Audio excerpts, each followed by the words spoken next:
క్రమశిక్షణ కమిటీ ముందు హాజరైన తర్వాత కొండా మురళి మాట్లాడుతున్నారు. లైవ్ ద్వారా చూద్దాం.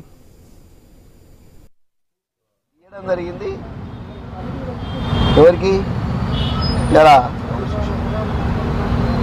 మల్లు రవణకు చెప్పడం జరిగింది. పొంగులేటిని టార్గెట్ చేస్తూ ఒక అంశాన్ని ప్రస్తావించారు.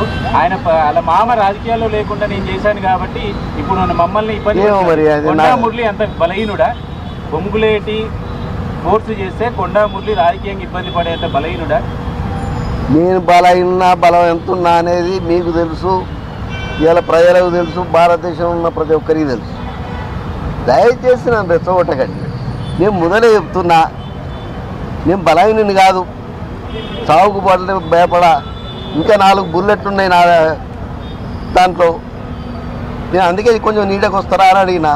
లేదు మా మీడియా ఆయన ఇన్ఛార్జ్ చెప్పడం జరిగింది, అక్కనే పెట్టిందన్నా ఎండైనా మీరు రండి అని.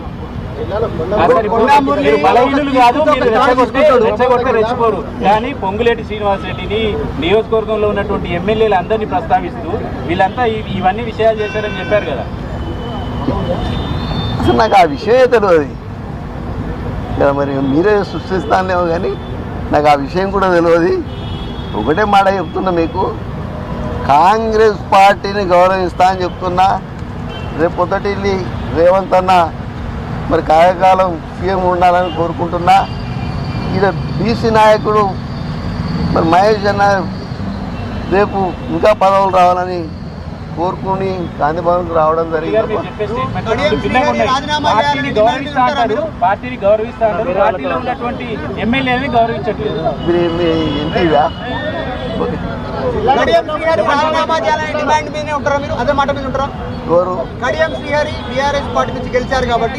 నేను రాజీనామా చేసిన, వాళ్ళు చేసుకుంటే చేసుకోవాలి. నేను మాత్రం రాజీనామా చేసి యునానిమస్గా భారతదేశంలో ఎమ్మెల్సీ ఎవరు గెలవలే, నేను ఒక్కనే యునానిమస్గా గెలిచిన. ఏ పార్టీ కూడా నామినేషన్ కూడా కనీసం వేయలేదు. అయినా బయటకు వచ్చినప్పుడు నేను రాజీనామా చేసినప్పుడు ఆ రోజు మరి ఎవరైతే గౌడు మన టీఆర్ఎస్లో ఉండే అని చెప్పిండు మా చైర్మన్ గారు, బీసీలల్లా నువ్వు ఒక మొగోని అన్నా అని. అర్థమైంది కదా. ఈ బీసీలను ఓరకపోతే ఎట్లా? మీరు కూడా మమ్మల్ని కావాలని రెచ్చగొట్టకుండా దయచేసి బీసీలను గౌరవించండి. బీసీ అది వాళ్ళకి ఎన్ని ఇబ్బందులు ఉన్నాయో నాకు తెలుసు. నేను మొన్న కూడా మాట్లాడినా, నేను అక్కడ వరంగల్లో మాట్లాడినా. మాకు తెలుసు అణగారిన వర్గాలు ఎలా ఉంటాయి. గత 45 ఏళ్ళ బట్టి నేను వాళ్ళ కోసమే పోరాడుతున్నా. నా పేరు కొండా మురళీధరరావు పటేల్ ఉంటే నేను కొండా మురళి అని పెట్టుకున్నాను.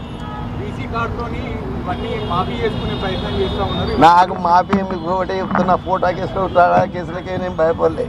దేనికి మాఫీ చేసుకున్నందుకు కాదు. కాంగ్రెస్ అంటే నా ప్రభావం తగ్గితే ఇంతెందుకు, మీరంతెందుకు రావాలి? మీరే చెప్పండి దయచేసి.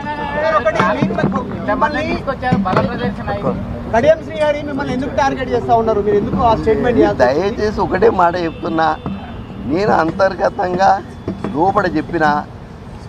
మళ్ళీ ఎప్పుడైనా అక్కడ వరంగల్ మీటింగ్ పెట్టినాక లేదు అంటే మీడియా సెంటర్ ఎప్పుడైనా పెట్టినప్పుడు కంపల్సరీ వచ్చి చెప్తా.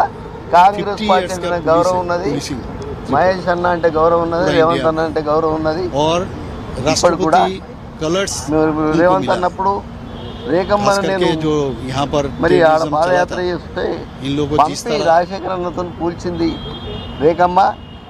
మేమంతా ఒకటే. మీరు ఎవరు కూడా దయచేసి దీంట్లో ఎలాంటి విభేదాలు లేవు. అర్థమైంది కదా.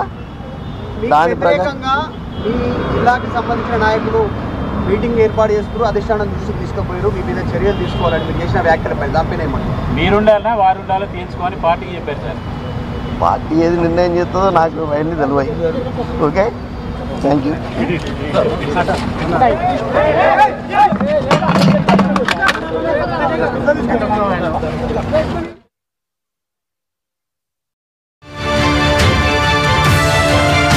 రైట్, క్రమశిక్షణ కమిటీ ముందు హాజరైన తర్వాత కొండా మురళి దీనికి సంబంధించి మీడియాతో కొన్ని కామెంట్స్ చేయడం జరిగింది. కాంగ్రెస్ క్రమశిక్షణ కమిటీ ముందుకు రావాలని తనను ఎవరూ పిలవలేదని తానే వచ్చినట్లుగా కొండా సురేఖ భర్త కొండా మురళి చెప్పారు. క్రమశిక్షణ కమిటీకి 6 పేజీల వివరణ ఇచ్చినట్లు తెలుస్తోంది. భూపాలపల్లి నుంచి ముందుగా తానే పోటీ చేయాలని అనుకున్నట్లుగా కూడా చెప్పారు కొండా మురళి. సురేఖ వరంగల్ ఈస్ట్ నుంచి బరిలోకి రావడం వల్ల పోటీ నుంచి తప్పుకున్నట్లు వెల్లడించారు ఆయన. మరో పార్టీ నుంచి గండ్ర వచ్చినా ఆయనకు మద్దతు ఇచ్చి గెలిపించారని అన్నారు. ఇప్పుడు ఆయనే ఇతరులతో కలిసి తనకు వ్యతిరేకంగా పనిచేస్తున్నారని క్రమశిక్షణ కమిటీకి తెలిపారు కొండా మురళి. ఇక సీతక్క సురేఖ మధ్య గ్యాప్ వచ్చిందని కొందరు ప్రచారం చేస్తున్నారని కొండా మురళి ఆరోపించినటువంటి పరిస్థితి కూడా ఉంది. తన భార్యపై కక్షతో వివాదాలు సృష్టిస్తున్నారని కూడా కొండా మురళి చెప్పారు. ములుగు మంత్రితో తమకు ఎలాంటి విభేదాలు లేవని అన్నారు. వర్ధనపేట, భూపాలపల్లి, పరకాలలో తమకు బలం ఉందని చెప్పారు. 2007లో నియోజకవర్గాల పునర్విభజనలో వరంగల్ వ్యవహారాలు తనకు అప్పగించారని పేర్కొన్నారు. దళితులకు న్యాయం జరగాలన్నదే తన లక్ష్యమని కొండా మురళి స్పష్టం చేసినటువంటి పరిస్థితి కూడా ఉంది. ఇక గాంధీ భవన్లో టీపీసీసీ క్రమశిక్షణ కమిటీ ముందు కొండా మురళి హాజరయ్యారు. ఎమ్మెల్యేలపై తాను చేసిన వ్యాఖ్యలపై ఆయన వివరణ ఇచ్చారు. కమిటీ చైర్మన్ మల్లు రవి అధ్యక్షతన వారం రోజుల వ్యవధిలో 3వ సారి క్రమశిక్షణ కమిటీ సమావేశమైంది.